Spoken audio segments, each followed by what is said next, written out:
आज हम बीए तृतीय वर्ष के विद्यार्थी सच्चिदानंद हीरानंद वात्स्यायन अज्ञे द्वारा रचित कविता नदी के द्वीप करेंगे। नदी के द्वीप कविता प्रतीकात्मक कविता है।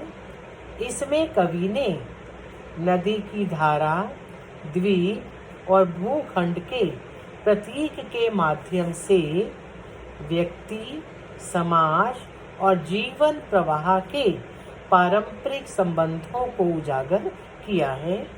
द्वीप व्यक्ति का प्रतीक है, नदी परंपरा और प्रवाह की तथा भूखंड समाज का प्रतीक है। परंपरा समाज और व्यक्ति को जोड़ने वाली एक ऐसी कड़ी है जो निरंतर सबको जोड़ने का प्रयास करती है। द्वीप का भूखंड अभिन्न भाग है, किंतु उसका अपना अस्तित्व भी है। वैसे ही व्यक्ति समाज का अंग है, लेकिन उसका अपना अलग अस्तित्व और सत्ता है। उसके गुण या विशेषताएं अपनी अलग पहचान करवाते हैं। कवि ने इस कविता में ये बताया है कि व्यक्ति, समाज एवं परंपरा के होते हुए भी व्यक्ति का अपना स्वतंत्र व्यक्तित्व होता है। कवि ने नदी के द्वीप के माध्यम से इस बात को हमारे सामने दिखाने का, दर्शाने का प्रयास किया है। अब हम कविता शुरू करेंगे। हम नदी के द्वीप हैं, हम नहीं कहते कि हमको छोड़कर स्रोत स्वनी बह जाए। वह हमें आकार देती है, हमारे कोण, गलियां, अंतरीप, उभार, सैकत, कूल, सब गोलाइयाँ उसकी गढ़ी हैं। माँ है वह, इसी से हम बने हैं। नदी के द्वीप, नदी के द्वीप, स्रोतस्विनी नदी, आकार देना, रचना करना, अंतरीप, बीच के टीले, सैकत, कूल, रेतीले किनारे गढ़ी हैं, बनाई हुई हैं। कोण, मार्ग, गलियां, अंतरीप, टीले और सभी प्रकार की गोलाइयाँ। अर्थ देखिए, हम नदी के द्वीप हैं। कवि का मानना है कि वे नदी के द्वीप हैं। नेक्स्ट लाइन, हम नहीं कहते कि हमको छोड़कर स्रोतस्विनी बह जाए। वे यह कभी भी नहीं चाहते कि नदी की धारा उनको छोड़कर प्रवाहित हो जाए, क्योंकि नदी की धारा के कारण ही उनका अस्तित्व है, उनका आकार है। वह हमें आकार देती है। वह नदी हमारे अस्तित्व का निर्माण करती है, हमें आकार एवं रूप प्रदान करती है।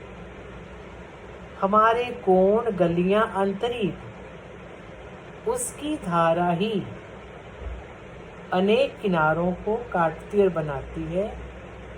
कोण, उनके बीच के मार्ग, गलियां,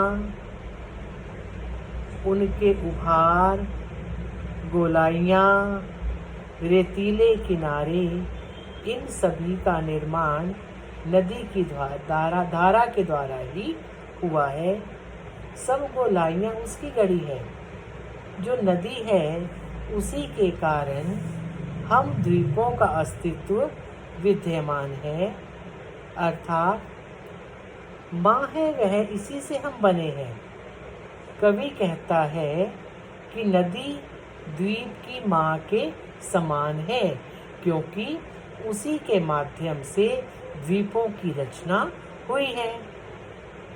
यहाँ पर कहने का भाव है कि द्वीप व्यक्ति का प्रतीक है, नदी की धारा समाज में बहने वाली परंपरा है तथा भूभाग बहुत बड़ा हिस्सा समाज है। समाज एवं परंपरा व्यक्ति को रूप एवं आकार प्रदान करते हैं, इसलिए वह अपना अलग व्यक्तित्व रखते हुए समाज से अछूता नहीं रह सकता। व्यक्ति समाज का अभिन्न अंग है। विशेष कवि ने व्यक्ति समाज एवं परंपरा के प्रतीक रूप में व्याख्या की है। भाषा शैली सरल और सुंदर है।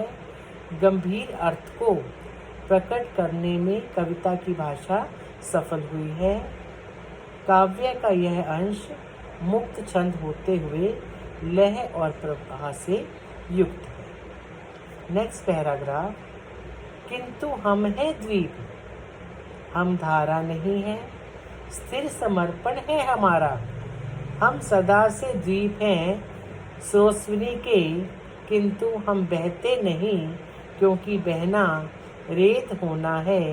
हम बहेंगे तो रहेंगे ही नहीं, पैर उखड़ेंगे, प्लवन होगा, सहेंगे, बह जाएंगे, और फिर हम चूर्ण होकर भी कभी क्या धार बन सकते हैं। रेत बनकर हम सलिल को तनिक गंदला ही करेंगे, अनुपयोगी ही बनाएंगे। कवि कहता है कि किंतु हम नदी के द्वीप हैं। कवि कहता है नदी के साथ द्वीप का अटूट संबंध है, किंतु हम द्वीप हैं। कहते नदी के साथ अटूट संबंध होने के बाद भी कवि कहता है किंतु हम हैं द्वीप, कि द्वीप नदी नहीं है। अटूट संबंध है लेकिन द्वीप द्वीप है और नदी नदी है। हम धारा नहीं, हम नदी की तरह प्रवहमान नहीं है। स्थिर समर्पण है हमारा, नदी के प्रति हमारा समर्पण स्थिर है, अर्थात द्वीप नदी के प्रति पूरी तरह से समर्पित रहते हैं।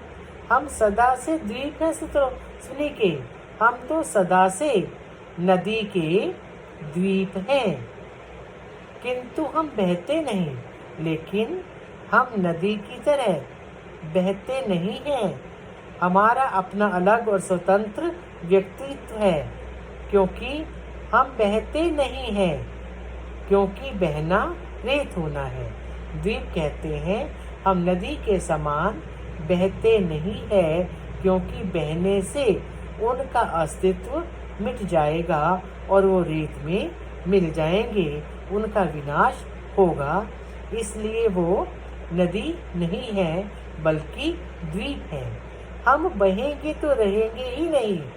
यदि द्वीप कहते हैं कि यदि द्वीप बहने लगेंगे तो वे उखड़ जाएंगे, समाप्त हो जाएंगे, रहेंगे ही नहीं और उनका अस्तित्व भी पूरी तरह समाप्त हो जाएगा। पैर उखड़ेंगे, हमारे पाँव, द्वीप कहता है हमारे पाँव उखड़ जाएंगे, प्लवन होगा, हम डूब जाएंगे, डहेंगे, गिर जाएंगे, सहेंगे, वह यह सब कुछ सहता हुआ बह जाएगा। और फिर हम चूर्ण होकर भी क्या कभी धार बन सकते हैं। द्वीप कहता है कि यदि हम कण कण होकर बह भी जाएं, तो भी क्या धार, तो भी क्या हम नदी की धारा बन सकते हैं, अथवा क्या हम नदी की धारा के समान प्रवाहित हो सकते हैं। अर्थात रेत बनकर हम सलिल को तनिक गंदला ही करेंगे। कहते रेत के रूप में परिवर्तित होने के बाद भी हम जब आगे प्रवहमान नहीं हो पाएंगे, तो हम बहकर प्रवाहित होकर रेत बनकर सलिल को, नदी के पानी को गंदा ही करेंगे। और जब कभी भी बाढ़ आएगी तो हमारा अस्तित्व पूरी तरह से घुल-मिल जाएगा। और जब रेत से सलिल पानी गंदा हो जाएगा तो अनुपयोगी ही बनाएंगे, तो वह गंदा पानी किसी योग्य नहीं रहेगा, पीने के काम नहीं रहेगा। अगर वो बहेंगे तो अनुपयोगी ही बनेंगे। इसी प्रकार व्यक्तित्व का अस्तित्व मिट जाने से समाज में सुधार लाने या आगे बढ़ाने की क्षमता मिट जाएगी। व्यक्ति ही समाज को आगे बढ़ाता है। विशेष व्यक्ति अपने आप को समाज से अलग रखकर अपनी महत्ता उपयोगिता सिद्ध कर सकता है। कवि ने स्वतंत्र व्यक्तित्व के महत्व को बताया है। भाषा कवि के भावों का अनुकरण करती हुई आगे चलती है। पैर उखड़ना, चूर्ण होना मुहावरे हैं। भाषा गद्य और पद्य का मिला जुला रूप प्रवाहमय एवं लय युक्त है। Next paragraph. द्वीप है हम, यही नहीं है श्राप, यह हमारी नियति है। हम नदी के पुत्र हैं, बैठे नदी के क्रोध में।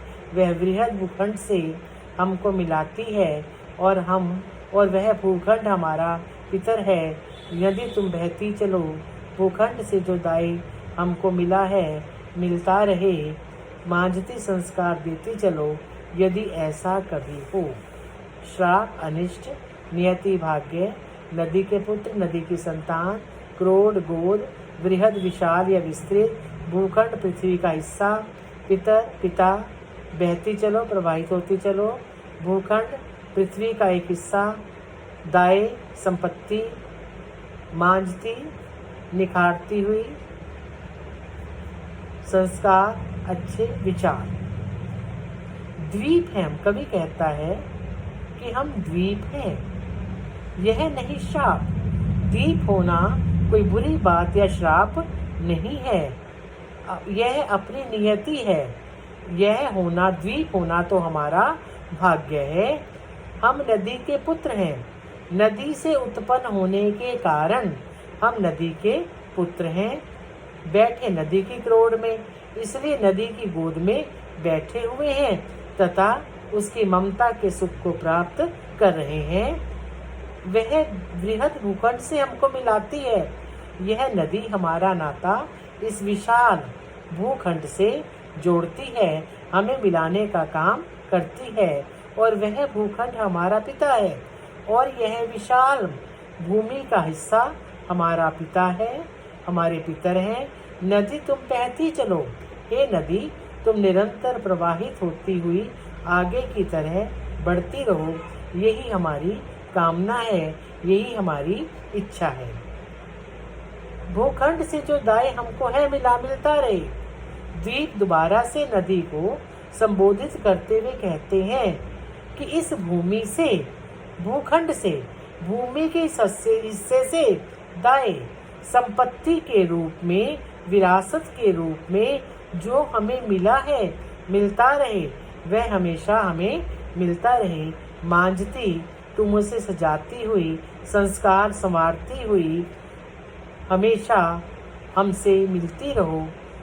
हे नदी, यदि कभी ऐसा हो जाए, क्या यदि कभी ऐसा हो, प्रश्न चिन्ह है, यदि कभी ऐसा हो जाए कि तुम अपनी मस्ती में इच्छावश हम पर अत्याचार करने की भावना से अपनी सीमाओं को तोड़ डालो और हमें भी अपने साथ बहाकर ले जाओ, हमारे अस्तित्व को समाप्त कर दो, तो हमें यह भी स्वीकार है। विशेष नदी द्वीप प्रवाह की नई परिस्थिति के प्रतीक हैं। प्रतीक के माध्यम से बताया है कि बाढ़ आने पर द्वीप बह जाते हैं और फिर किसी और नए रूप में उपस्थित होते हैं। इसी तरह से व्यक्ति अपने आप को समाज या परंपरा के प्रति अर्पित कर दे तो वह समाप्त नहीं होता, बल्कि नए रूप में, नई परंपराओं से व्यक्ति का निर्माण पुनः होता है। प्रतीकात्मक और भावानुकूल भाषा है। शब्द योजना सटीक एवं सार्थक है। कवि ने बड़े सुंदर रूप से नदी और द्वीप के प्रतीकात्मक संबंध को हमारे सामने उपस्थित किया है। नेक्स्ट कविता नेक्स्ट वीडियो में करेंगे। Thank you.